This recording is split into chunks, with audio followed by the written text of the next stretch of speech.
Hello friends, இன்றைக்கி வந்து மீன் எடுத்துகிட்டு வந்ததில் அந்த மீனை பொரிச்சிட்டு தலையை மட்டும் வச்சுருக்கு குழம்பு வைக்கிறதுக்கு.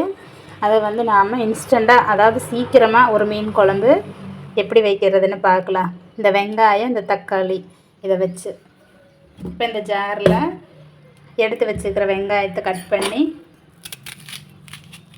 நான் வந்து கொஞ்சமாக வைக்கிறதுனால 2 வெங்காயம் சேர்த்திருக்கேன். உங்களுக்கு நிறைய வேணும்னா நீங்கள் அதுக்கு தகுந்த மாதிரி வெங்காயம் சேர்த்திக்கோங்க. தக்காளி அதே மாதிரி இப்போ 4 வெங்காயம் போடுற, பெரிய வெங்காயம் போடுற அப்படின்னாக்கா தக்காளி வந்து ஒரு பெரிய தக்காளியாக இருந்தால் 5 தக்காளி போடுங்க, நல்லா இருக்குது. நான் வந்து குட்டி குட்டியாக இருக்கிறதுனால ஒரு 4-5 தக்காளி போட்டிருக்கேன்.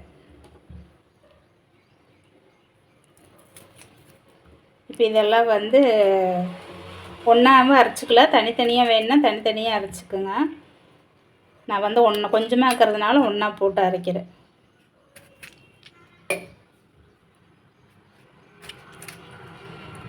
இப்போ இதெல்லாம் நான் மிக்சியில் போட்டு அரைச்சி எடுத்துகிட்டு வந்துடுறேன். பாருங்கள், அரைச்சி எடுத்துகிட்டு வந்துட்டேன். இப்போ வந்து புளி கொஞ்சம் ஊற வச்சுக்கிறேன். இதை வந்து கரைச்சி எடுத்துக்கலாம். அடுப்பில் மண் சட்டி வச்சுருக்கேன். மீன் குழம்பு தாளிக்கலாம். நல்லெண்ணெய் விட்டுக்கலாம். எண்ணெய் காஞ்சு வெந்தயம் போட்டுக்கலாம். கடுகு,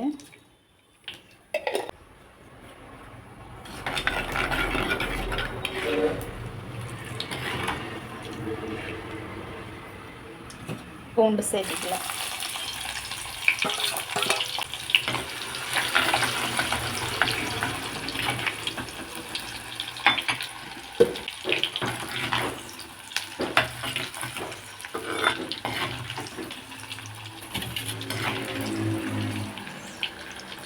கூட கருவேப்பிலை 2 போட்டுக்கலாம்.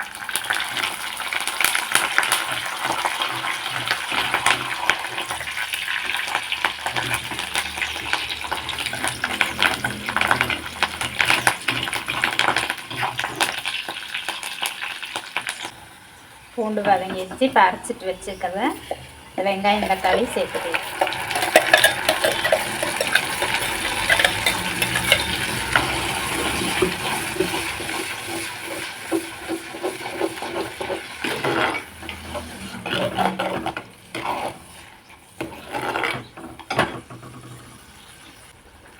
இது வந்து அந்த பச்சை வாசம் போக நல்லா கொஞ்ச நேரம் வதங்கணும்.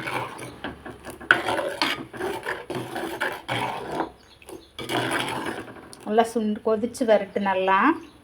அதுக்கப்புறம் மசாலா ஆட் பண்ணிக்கலாம். இப்போ பாருங்கள், நல்லா சுண்டிடுச்சு.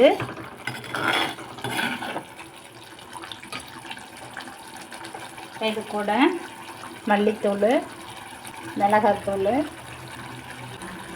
குழம்பு மிளகாத்தூள், மீன் குழம்பு தூள்,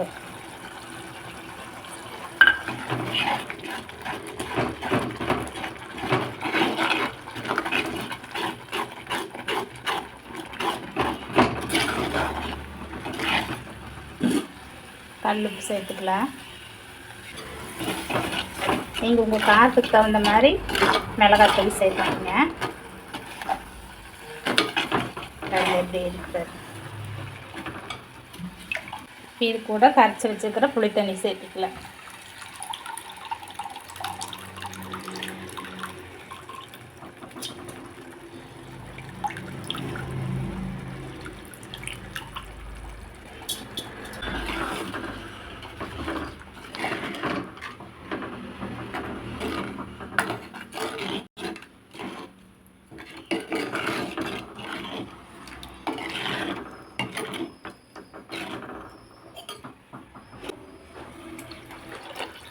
தண்ணி சேர்த்து கொதிக்க விடுங்க, கெட்டியாயிக்கு.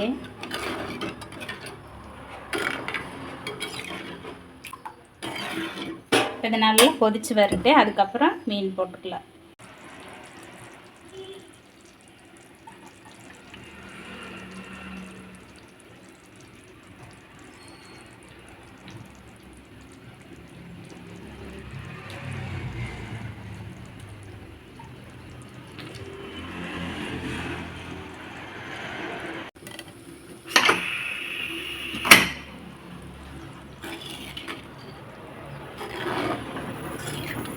பாருங்கள், பார்க்குறக்கே எவ்வளோ அழகாக கலர்ஃபுல்லாக இருக்குது குழம்பு. அவ்வளோ டேஸ்ட்டாக இருக்குங்க. வாய்க்கு சப்புன்னு இருக்குது, எப்படியோ இருக்குது.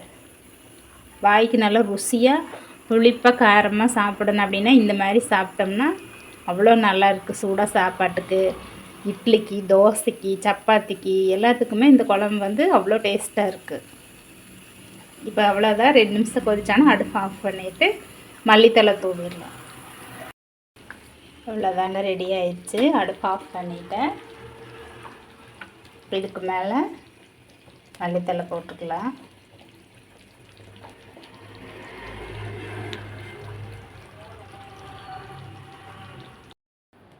மீன் குழம்பு ரெடி ஆயிடுச்சு. வாங்க சாப்பிட்லாம். பாருங்க, ரொம்ப டேஸ்டியான மீன் குழம்பு. என்னோடய வீடியோ பிடிச்சிருந்தா லைக் பண்ணுங்கள், ஷேர் பண்ணுங்கள், கமெண்ட் பண்ணுங்கள். மறக்காமல் சப்ஸ்கிரைப் பண்ணுங்கள். பாருங்கள் எவ்வளோ அழகாக இருக்குன்னு. நல்லா ருசியாக இருக்குது. நீங்களே செஞ்சு சாப்பிட்டு பாருங்கள். தேங்க்யூ.